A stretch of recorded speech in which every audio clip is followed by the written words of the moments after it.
Welcome to Bathurst, where I have a distinct track record of not surviving and throwing all championship hopes in the toilet. However, it's a little bit different this time. I've already won the championship, so we can go into this race with far less pressure, and if we do crash, oh well. But I don't want to crash. I want a good race, and I want to be able to live to tell the tale. So on that note, let's dive into the final round of Season 15's LFM Pro Series.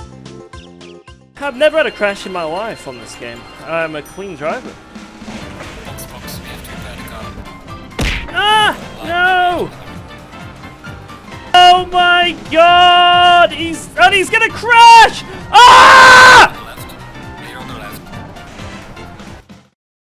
So let's jump straight into it. We're in qualifying and there's only one lap to go. We're currently in P5, so we gotta send it if we want to make any more positions. So after heading over the start-finish line, we brake between the 50 and 100 board into turn 1, which is known as Hell Corner. So a very lovely name, that. And the reason I think it's a bit of a hell corner is because it's so easy to gain or lose time. Thankfully, though, we are up by a whole tenth, so this is looking like it's going to be a pretty good lap. So we head up the mountain here. Now, this is iconic, this track. If you haven't seen it before, it's just crazy. So after we've done this really weird off-cambered right-hander, we're now on the ascension up the hill. Little kink left into a hard braking zone, and this is the most crucial corner on the track. You got to keep it tight and focus on your exit, because now we've got a flat-out run all the way up the hill through these kinks, and they are on the edge of grip. You can just make them flat, so you've really got to perfect your line here, especially this corner.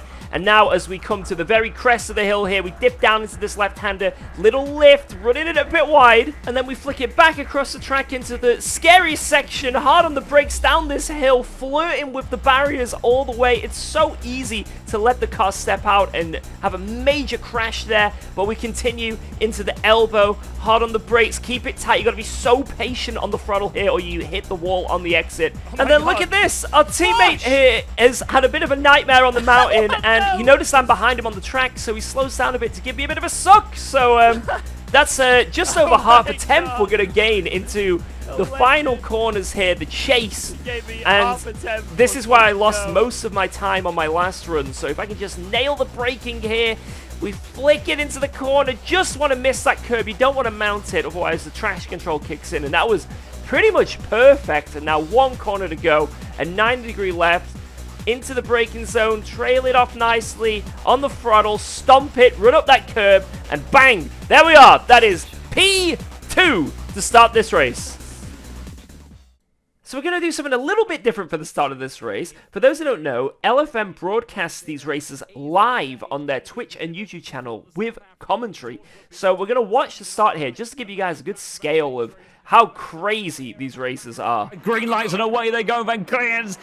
Close between the two Mustangs on the entry towards turn 1, but Philomena gets the job done. Gets a great run through there, but now the chase begins on the way out the hill. It's already kicking off at the back because that was a poor run from the Bentley driver. Eric Delfanto immediately on the pounce. He's got positions that he wants to be making up. It's a drag race between the two teamos, Marco Bischoff and Noah Reed. Bischoff on the inside line, pushing him along Sam Gaskell. Brave as you like, trying to get towards the inside line, in towards turn 2. Noah Reed goes very wide there, trying to make the run through. Oh my goodness, about 17 wide in the background as we head through the mountain for the very first time. Up into the cutting they go, 2 by 2, side by side.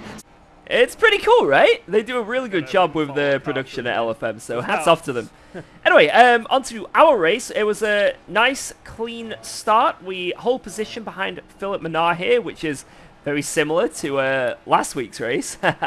And as we come down the fast hill here, I want to just build up my confidence and try and stick with Philip. But I'm noticing his car is sort of like going around the corners weird. There's like a bit of lag, and it's probably just due to his connection. But you see as he like goes into the corners, it's like the front end doesn't turn. He goes around them sideways. It's like a crab. It's like trying to follow a crab. How do you follow a crab? Exactly! That's my problem. That's the predicament we're in. How do you follow a crab? A great video title. So I race against a crab. So you can probably tell here I'm, not taking this race as seriously as maybe the other rounds. The pressure is off, having a little bit of fun here. But, the win's right there.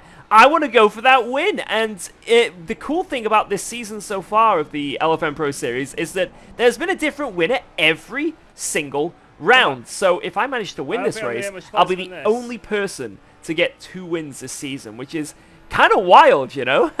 And the good news is I'm managing to stay with him after 5 minutes, and now I'm just going to see is there any opportunity or any areas of the track where I'm quicker, either driving-wise or setup-wise, that'll give me an opportunity to go for an overtake. And it's looking like on the brakes in some of these corners is the best shout. But if I do go for a move, I'm going to make sure it's a very decisive one and a confident one, because I didn't put too much prep into this round with the 24 hours of Nordschleife race happening the weekend after this. So I had to put a lot of time to prep for that. And I also broke my toe before this race. So a little bit of pain as I was driving through here, but nothing too serious. And anyway, excuses out the way.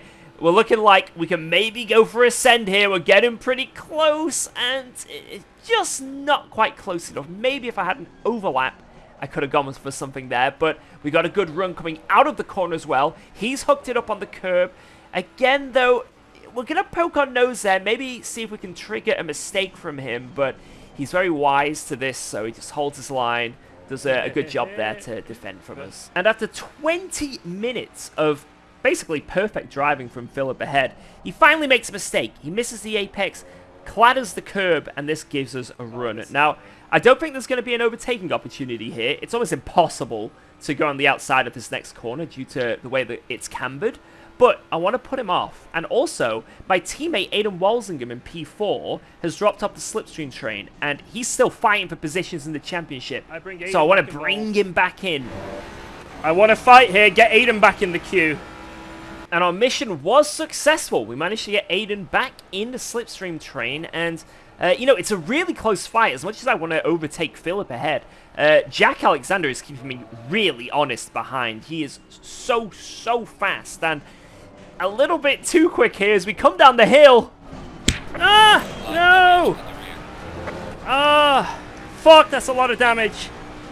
No! Such a small touch on the rear, but it's enough to give me damage, and unfortunately that means I'm going to have less efficient rear aero, so basically less downforce on the rear, so my peak pace is going to struggle unless I fix it at the pit stop, which is what Philip Menard does right now. He goes for his stop, and I've got one more lap of fuel, so I'm going to stay out and decide now, should I fix the damage? Now, it's nearly 6 seconds extra. I'm going to have to stay in the pits if I do so. So I come on in. A little bit of a tricky entry it is to these pits, but we nail it. And I'm just thinking in my head, should I, shouldn't I? Should I, shouldn't I? All my chat is saying I should, but I decide, you know what?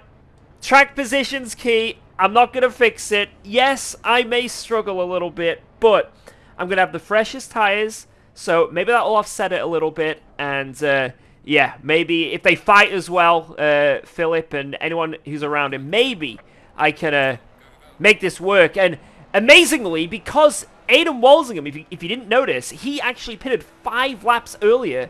He got a crazy undercut, and now he's right on the back of Philip. So my hopes to catch these two is if they start fighting or Philip starts feeling the pressure. However, I forgot to take into account something very, very important in most Bathurst races, and that is back markers. This is a 90-minute race, and the grid is maxed out, so it just takes a few people to crash around here, and then you're going to be approaching them to lap them. And that's what we're doing right now, and it's not just 1 or 2 people, it's a lot. So, thankfully, the BMW lets us go quite easily, but now we're approaching a McLaren who graciously lets Philip Menard and Aiden Walsingham through, but now we're going to be approaching him coming up the mountain, which is possibly the worst luck I could ask for. There's absolutely nothing wrong. This McLaren's doing nothing wrong here. I must stress that.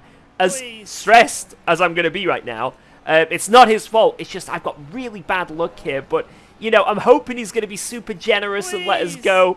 I'm looking left and right, but he's within his right to just hold his line. But as we come through the dipper here, something happens which does make me laugh a little bit. Oh my god! He's gonna crash! Ah! So that unfortunate incident meant we stopped catching the guy's head, but like I say, I knew it wasn't his fault even at the time. Like, that guy couldn't do anything, you know. Guys, I'm not angry at the back marker for, you know, it's just unfortunate. I'm angry at the RNG. As George Buthby, unfortunately right now, oh, talk about unluckiest cars. He might not be unluckiest driver ever, but he certainly is seeming pretty unlucky today. The traffic here at the mountain is absolutely awful. Oh, that's... oh dear. Oh dear. Oh dear. Well... yes. I mean, I've certainly seen things go better. And this seemed to be the trend for the whole of the final stint, unfortunately. I always caught the back markers on the mountain, and it always seemed to lose me a little bit of time, especially if they were making mistakes like this Assetto ahead here, and the two ahead, Philip and Aiden, were catching the back markers down the back straight, so they were getting like slipstream and actually gaining time. And then I was just landing against my head, making mistakes like this, running it wide, and I think just a combination of the damage, my lack of prep, and also the two ahead just being so fast, especially Philip. It was so hard, so I wasn't able to catch up. The clock's reached 0, and it's looking like Philip's going to go over the line to make it a different winner in every race in this season of the Pro Series, and we're going to come across in P3, a podium. Hey, let's go! P3! Another podium, baby! Yeah, that was a sick race. Considering the prep I put into that, let's go, man. That was awesome. Let's be real, though. This car was absolutely ridiculous. Like, this car was fucking OP as shit. But apart from that, let's go. So there we have it, lads. That's my full YouTube recap of this season's LFM Pro Series. And can you believe that this is the one where we end up taking the win? Insane. I hope you've all enjoyed the journey. I know I have, and it's just a 1-week break before it all kicks off again for season 16. A lot of you guys have been asking, will I return to defend my title? And the answer is, of course I will. Now, let me know if you guys want me to do another recap of each of these races. I've been enjoying making them so much, and yeah, on that note, I'll catch you all on the next one. Bye-bye, guys. Thank you so much for watching.